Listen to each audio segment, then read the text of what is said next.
আরে ভাই, কাজ কারো জন্য কেউ করে না, কাজ নিজের জন্য করতে হয়।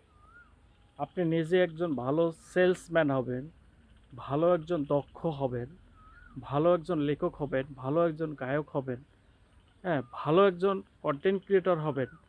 তাহলে আপনাকে অনুসরণ করে মানুষ এগিয়ে যাবে, আপনাকে দেখবে, আপনাকে, আপনি ইতিহাস গড়ে যাবেন, আপনাকে অনুসরণ করবে মানুষ, আপনার কথা স্মরণ করবে, আপনি মরে গেলেও আপনার কথা স্মরণ করবে। তাই একজন ভালো কিছু হন, ভালো করেন, অর্থাৎ ভালো হতে হবে, অর্থাৎ ভালো কিছু করতে হবে। যা কিছু করতে হবে ভালো কিছু করতে হবে। আপনি খেলোয়াড় হলে ভালো কিছু হতে হবে, আপনি একজন গায়ক হন, সেটাও ভালো হতে হবে।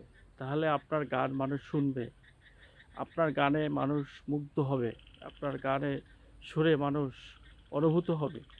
তাই আপনি যা কিছু করবেন ভালো কিছু করেন, ভালো কিছু অর্জন করেন। তাহলে আপনি মরে গেলেও মানুষ আপনাকে স্মরণ করবে।